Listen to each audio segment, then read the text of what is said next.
Hey, howdy. So I was saying during the Tuki video, I have a couple of plans of smaller downloadable era games that I do want to do playthroughs of, and this is the first one, first of a set. Uh, I remember talking with someone and they mentioned that they had a lot of nostalgia for this game, and it is basically it's a Zuma-like, and I ended up finding it online. So I mean, may as well, right? The story so far. Oh no! The peaceful Tumblebugs are being taken prisoner by the evil Black Bugs, to be used as slaves for the spreading Black Bug Empire. Oh wow.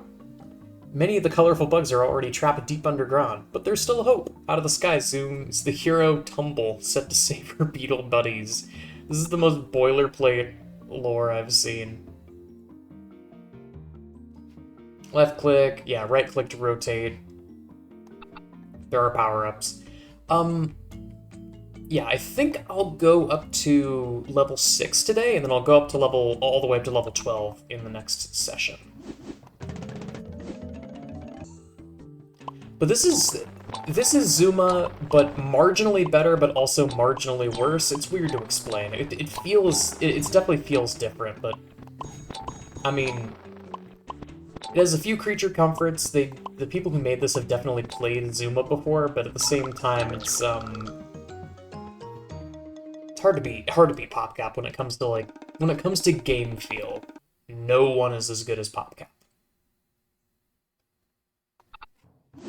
Right, and this game has a mechanic where once you hit 100% completion on the level, a little blue bug will fly overhead, and they will release bugs. It seems like it operates on a percentage chance. And as it continues to fly overhead, the chance gets higher. Like, look. It goes up to, like, near 100% chance as you get further and further, as it gets further and further along the line. Which is neat. And there's also the... This is from the era of stock sound effects. That is 100% the, stock... Like, what's even the word for it? The Dizzy Stars sound effect that is used in Talking Tom, among many, many, many other things.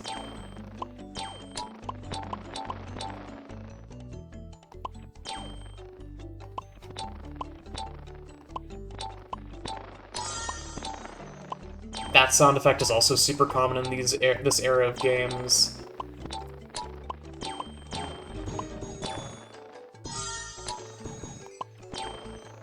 It might also be a Flash game sound effect, I'm not sure. Definitely from this era.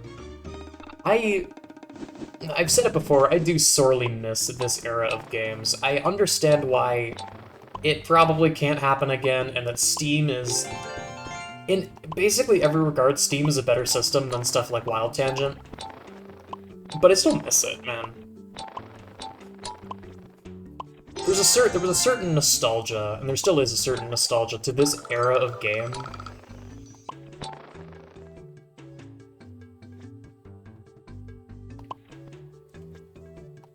Where it was so much harder for devs to make it, period.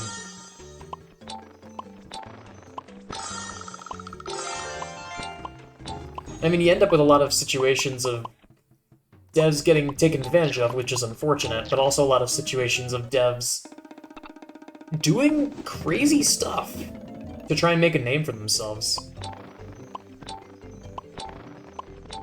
Like, I've noticed there's a sort of ennui with more modern indie stuff on Steam, because it's a lot easier to put your stuff into a genre and say, like, oh, this is a roguelike, advertise it as a roguelike, people will play it. You could kind of do that in this era, but it was a lot harder. Especially since there weren't media channels like Discord to work with. So you had to rely heavily on publishers to do that grunt work for you.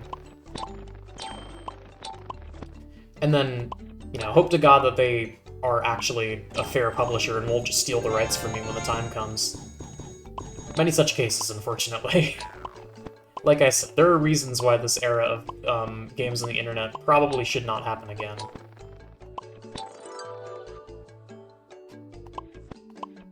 But I can enjoy the remains of it, if nothing else.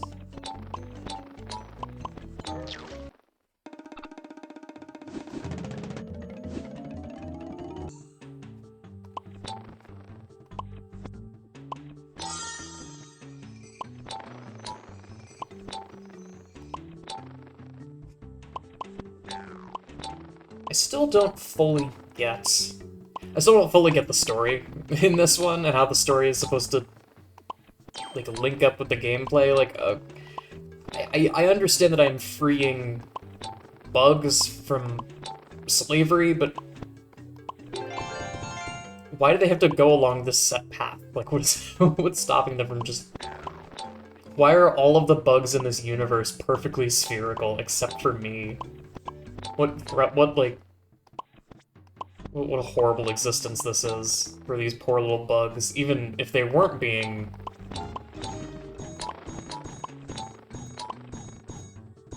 If they weren't being taken over. Yeah, there we go. That's what I was talking about.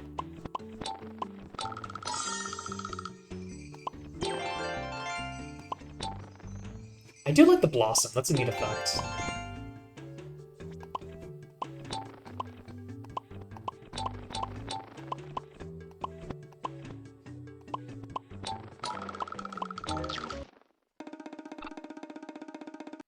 Something else that I do... I don't necessarily miss it, but I do think it's an interesting facet of this era of game design is the idea of game demos. Like the game demo meta, as it were. Because back in this era, to people who didn't grow up around this time period, there was a whole thing with a lot of big game publishers, most notably Wild Tangent and Big Fish Games, where they would give you a roughly... sometimes it was an hour, sometimes it was 30 minutes, it would oscillate back and forth a little bit, but they would give you a medium-sized time window to play a demo of the game. And there was a whole sort of meta revolving around how to best captivate people into purchasing the full version of the game. It carries over a lot of like practices and beliefs from the shareware era of the internet. Where sometimes maybe it might be constant pop-ups telling you to get the demo, maybe it will lock up after a certain point and tell you to continue playing in the full version. Maybe it would do something more weird and creative, but it was that aspect of this era of PC gaming has always been fascinating to me. Because I remember a lot of it happening.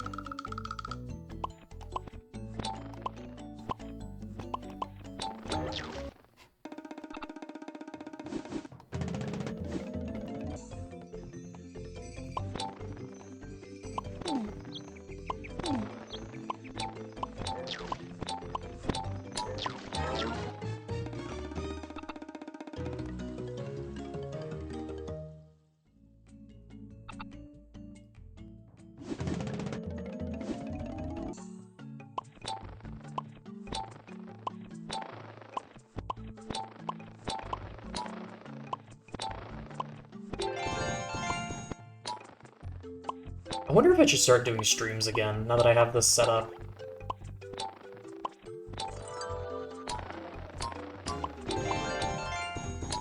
I feel like that could be entertaining.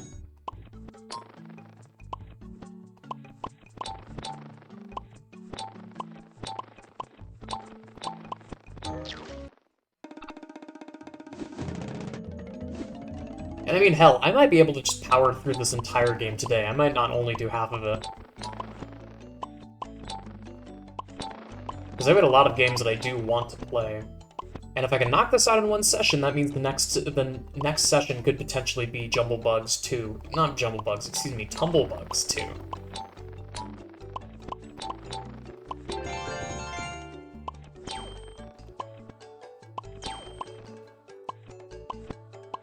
I keep wanting to call it Jumblebugs. Like this... I never remember the name of this game because it always like takes up that space in my mind as bootleg Zuma. Which is funny because Zuma is itself a bootleg of another game. Which, that's something that I never brought up when I was playing Zuma's Revenge. No, I think I might have brought it up once, but it was very brief. There was a fairly significant controversy regarding Zuma that a common feature with a lot of PopCap's old games is that they would be based on arcade games, and they'd be like retooled for mouse controls, and they would have like more arcadey features. And like if you go down the list, it's pretty obvious to tell when a PopCap game is a ripoff of a arcade game, especially once you realize what the original is. Like it's very, very obvious. Now, normally I would be completely for this. You know, like elaborating on the style, making it more smooth. Mouse controls are probably the greatest innovation of... I'd say the greatest innovation in gaming for the past 20 years. Like modern like laser mice. They're just extremely, extremely good controllers for so many different kinds of games. However, there is a small problem, and the problem is that the game that Zuma is based on, Puzzloop, the guy who originally made it never was asked before they made Zuma. And he reached out to them and was like, "Hey, wait a second, why didn't you ask me? Like, I still do own the rights to this game. What are you doing?" And PopCap's response, Jason Kapalka's response, was something along the lines of, like we don't want to think about it as like stealing your idea. It's more iteration on the idea, and we would applaud people doing the same stuff to our games. And I mean that's fairly noble, except for the fact that you still didn't ask permission. And it's also really funny to hear him say that, considering the modern state of PopCap, that PopCap is now, or PopCap's properties are now owned by EA, and EA is, like, almost infamously litigious when it comes to usage of their IPs. Particularly their PopCap stuff. Which, I don't know, that always kind of rubbed me the wrong way. It's like, respect the original wishes of the creators, damn it. Let people make fan mods.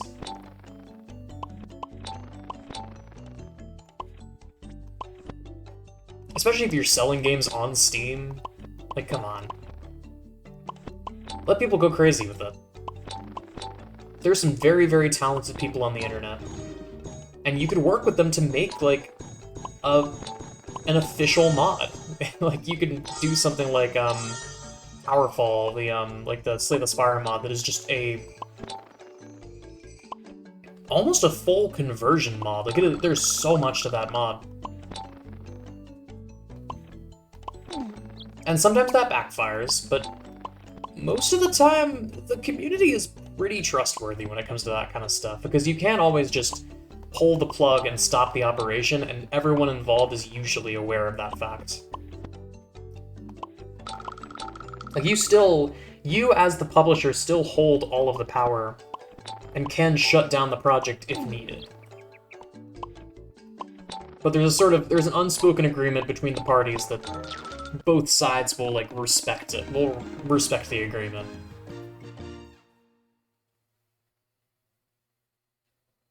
Right. So this is how they introduce new peg colors.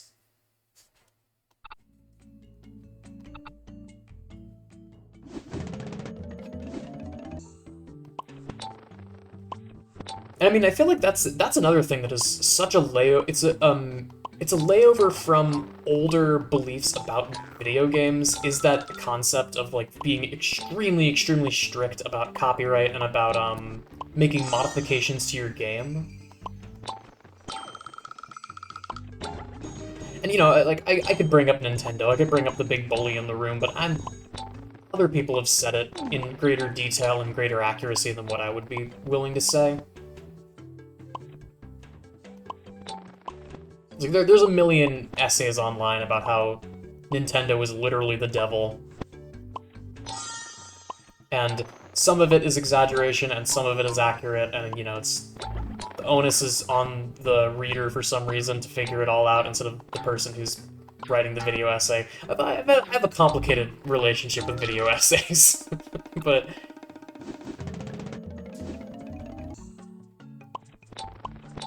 I don't know, I respect their creative license. I just wish they would cite their sources more often.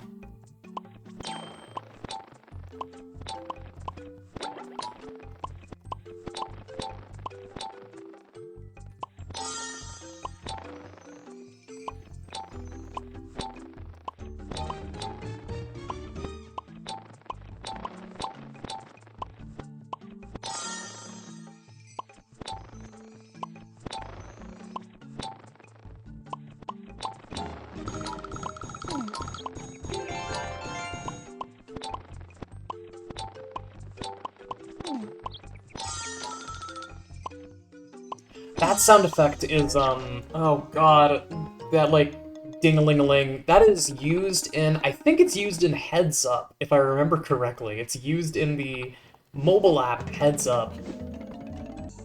That, I guarantee most of the people watching this have not thought about Heads Up in years. That was another one of the era of, the earlier days of the App Store, which I do sorely miss that era.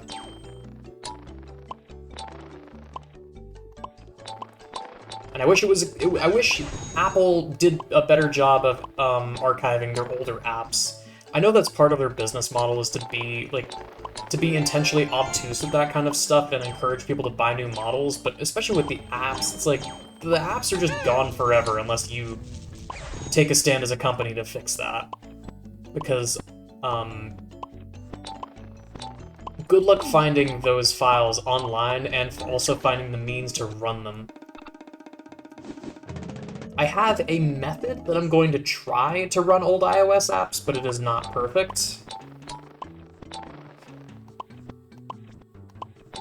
And it might not even work, it might not work at all, frankly.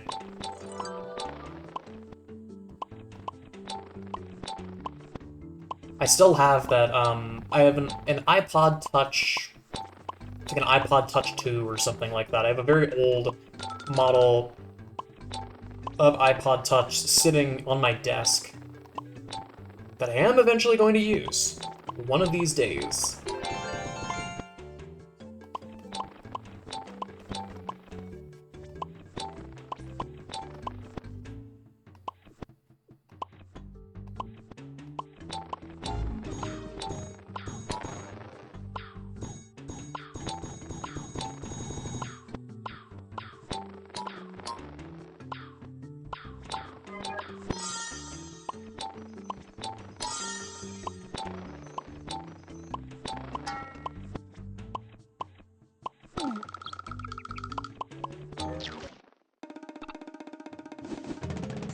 Making quick work of this game.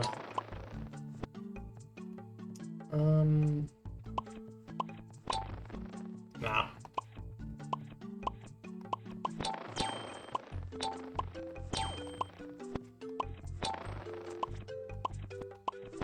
It is funny when I think back. When I think back of my, like, I do have memories of Zuma, but most of my memories related to Zuma are related to bootlegs and not actual Zuma.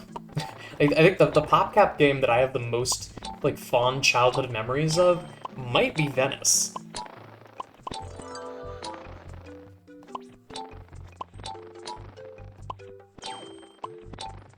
Which wasn't even truly a PopCap game. That was Retro 64. But I mean, I enjoyed it all the same, and I had no idea that it wasn't actually a PopCap game. Though, I mean, part of the onus is on me there, because it's the constant urge to, refer to something by its publisher, or, like, to refer to a movie and its faults specifically by the company that made it and not the people that made it. It's a difficult thing to get over because people do it on the internet all the time.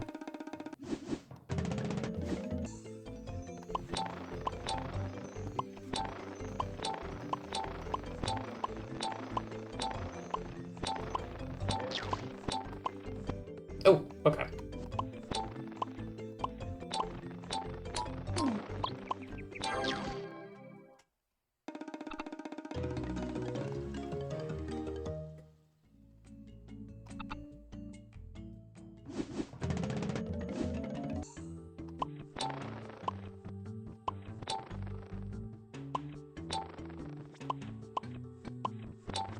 A long and winding road. That just reminds me that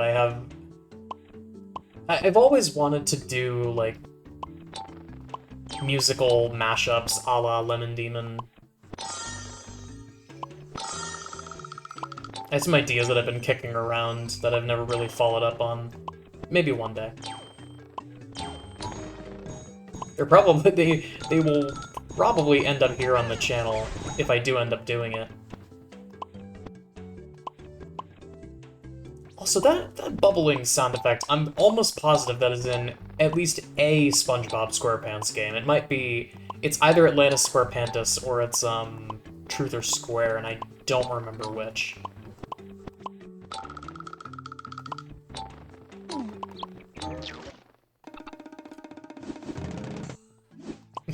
That's a set of games that I do eventually want to get to, is...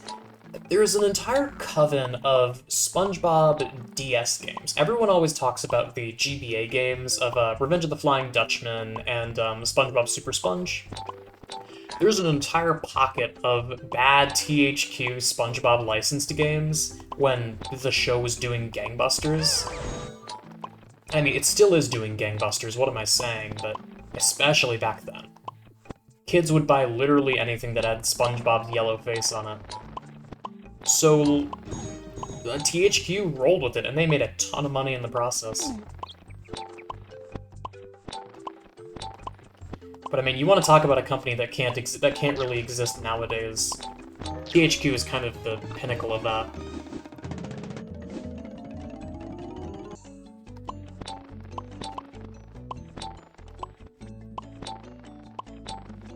For all the flaws of the modern gaming industry, I'm so glad that the licensed software, the licensed game pipeline doesn't exist anymore, even though it is fun to look back on it. Because, God, that was such an unhealthy time for the industry. Because I'm always one to advocate for, you know, somewhat decent conditions for people who make video games. And THQ was as far removed from that as you could possibly get.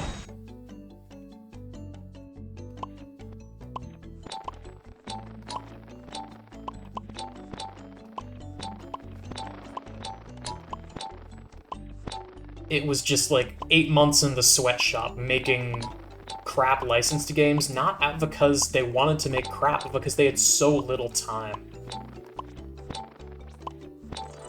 There was such a strict pipeline to get stuff out the door in time for movie releases, in time for game releases, what am I saying? Film releases, TV specials. It was a constant grind.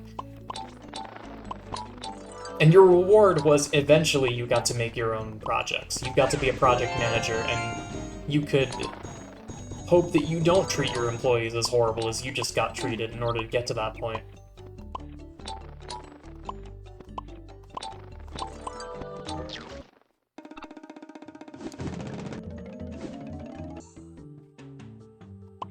But we got through it. I'd say the industry's in a much better place now. With some notable exceptions, like CDPR, but... There will always be negative examples for stuff like that. People who think they can get away with way too much when it on the managerial side, and it blows up in their face.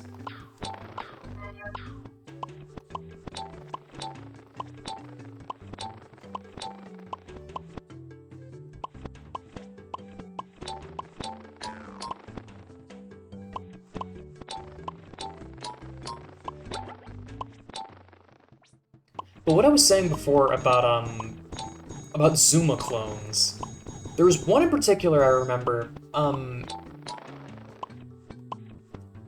back in, I want to say it was high school. I went to a summer camp. It was a summer coding nerd camp. In retrospect, it was a massive waste of money, but I mean, I met some cool people there.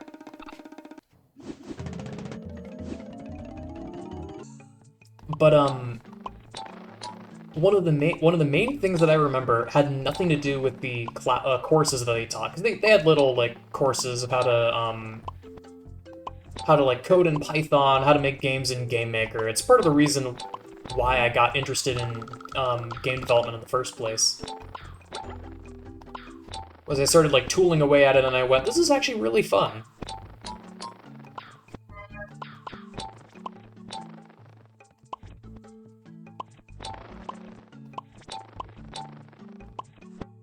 But the one thing I remember more than anything else is most of those kinds of camps would have a package of, how best to describe them? A package of bootleg games to have on the systems for the kids for when there was like a slower lesson.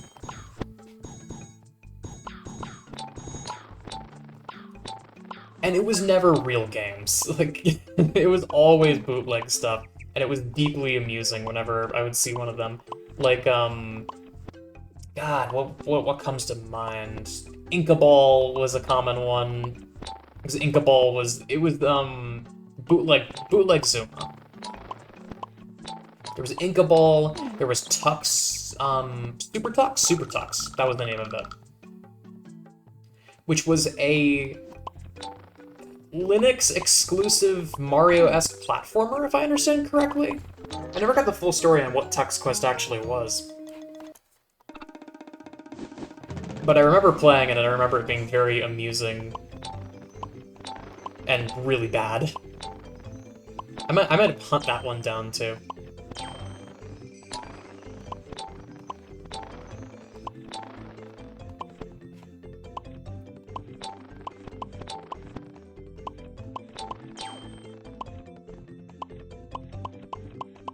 Give me purple.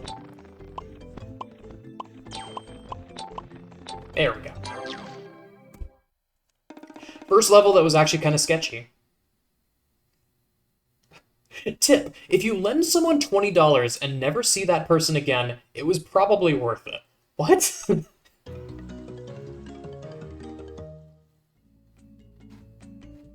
Okay, one more level and then I'll stop, I think.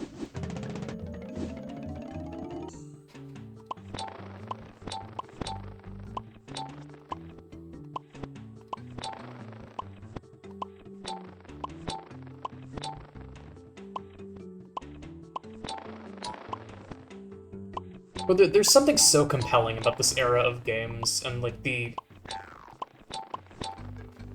accidental dynasties that people built up of certain series, where they kind of just kept making games until it stopped being profitable. It's how you end up with stuff like Super Granny 6. It's like, no one actually asked for this, but, I mean, people voted with their wallets, so they kept making more. And even I'd say even the first Super Granny is not especially good. Maybe I think I'm gonna eventually go back and finish Granny in Paradise. Maybe. Don't take my word for that.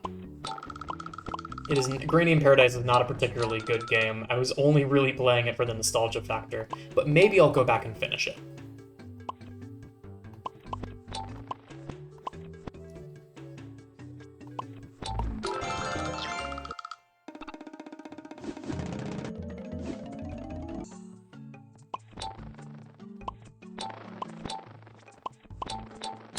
But I probably would have loved this game if I was a kid and playing this and had nothing to do. After I'd finished my homework and was allowed my, like, 1.5 hours of computer time.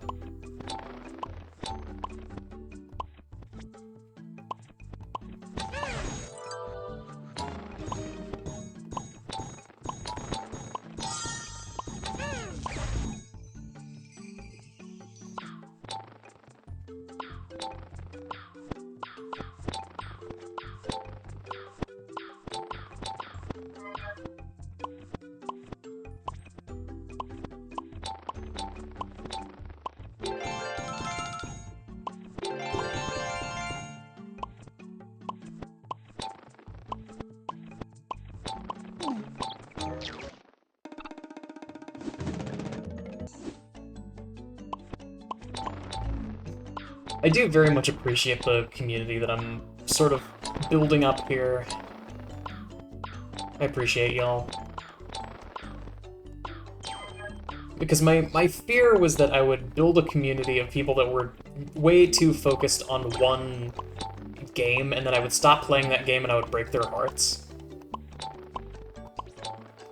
Because, like, with Isaac and with Isaac and with Tuki, and even the more peripheral stuff like Pizza Tower, I felt bad.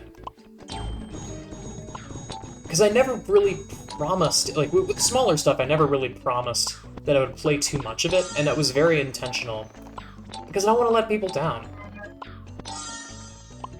I know it's like, it's my channel, like, in theory, I can do whatever I want, but...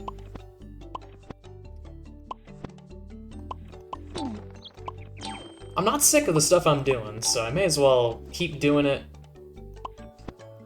And... yeah. If people like it, and I like doing it, I feel like that's as good a thing as I could possibly ask for.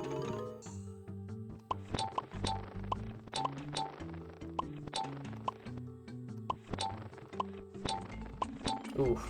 My one complaint so far is that this game really likes putting the snake very close to the end of the start.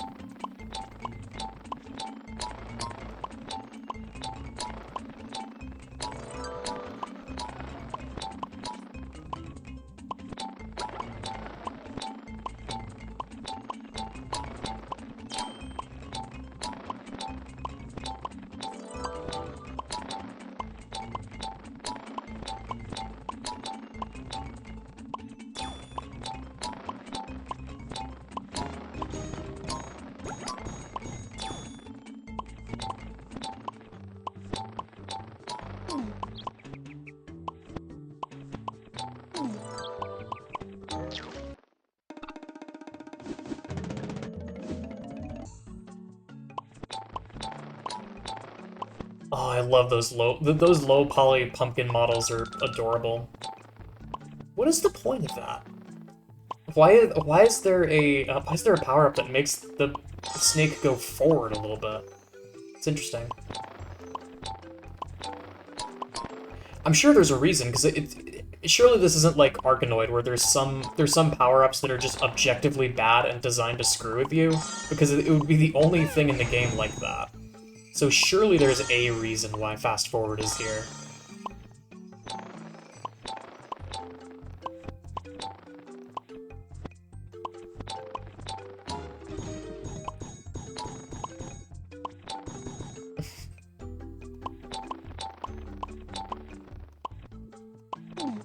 Growing up is definitely realizing that you have control over the games that you play, and that Arkanoid is a terrible video game.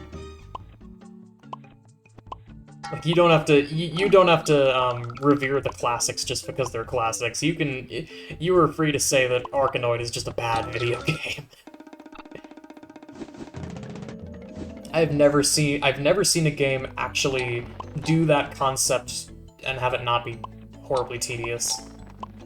Though, you never know. Maybe someday someone will make, like, I don't know, like a roguelike version. One more for the stack of roguelike versions of common games and common household materials.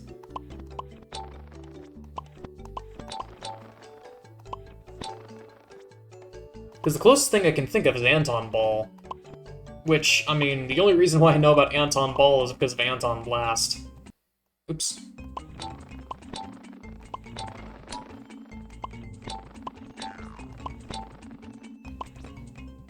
And Anton Ball does not seem terribly gripping from what I've seen and what I've played of it.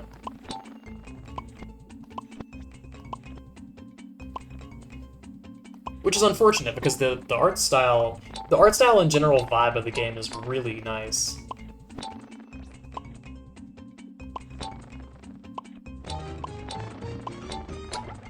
Makes me happy that Anton Blast did well because like that's you can tell how much passion was pumped into that game from basically all angles.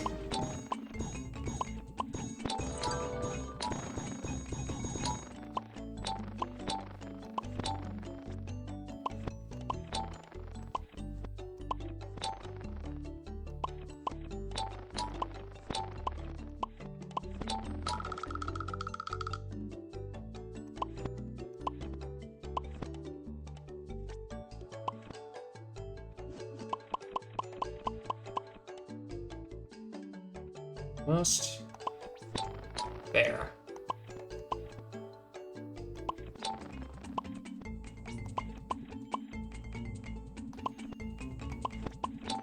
Oh, don't beef it now.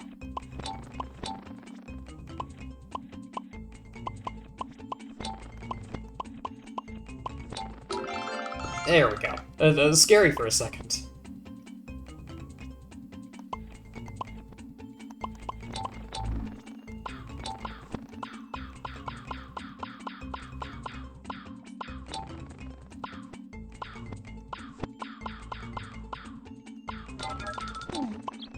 Fast forward almost just got me killed. Cool.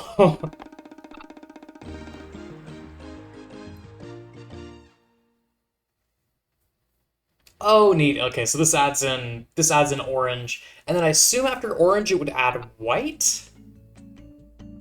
Maybe that's just it, because we're on level 7. I don't know.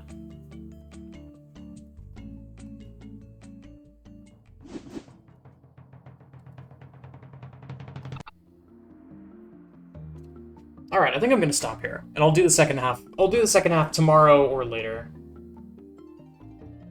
That's all I got for now. This is a fun game. Thanks so much for watching, y'all.